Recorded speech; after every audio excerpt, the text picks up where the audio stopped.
کیا موجودہ حالات میں کوئی مرد گھر میں مسنون اعتکاف کر سکتا ہے یا نہیں؟ بسم اللہ الرحمن الرحیم، الحمدللہ وحدہ والصلاة والسلام علی من لا نبی بعد، اما بعد۔ مرد کے مسنون اعتکاف کرنے کے لیے شرعی مسجد کا ہونا ضروری ہے، یعنی جس مسجد میں باقاعدہ امام اور مؤذن مقرر ہو، اس میں 5 وقت نماز جماعت کے ساتھ ہوتی ہو، اس میں جمعہ بھی ہو جاتا ہو، ایسی مسجد کا ہونا ضروری ہے۔ عام طور سے بلڈنگوں میں جو مصلے ہوتے ہیں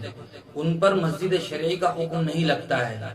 چونکہ اس میں جب چاہے نماز قائم کر سکتے ہیں اور جب چاہے بند بھی کر سکتے ہیں۔ اسی طرح اپنے گھر میں بھی چاہے ایک خاص کمرہ اعتکاف کے لیے مخصوص کر لیا جائے، تب بھی ایسی جگہ مرد کے لیے اعتکاف کرنا جائز نہیں ہے اور اعتکاف ہوگا ہی نہیں، بلکہ باقاعدہ مسجد میں مسنون اعتکاف کی نیت سے اعتکاف میں بیٹھنا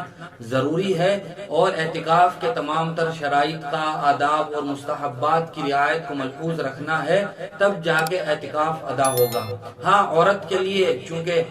گھر میں ہی ایک کونا مخصوص کیا جا سکتا ہے، جو گھر کا حصہ یا کونا عورت نے اپنی نماز کے لیے مخصوص کر رکھا ہے، اس کونے میں عورت بہرحال اعتکاف کر سکتی ہے، مسجد میں عورت اعتکاف نہیں کرے گی۔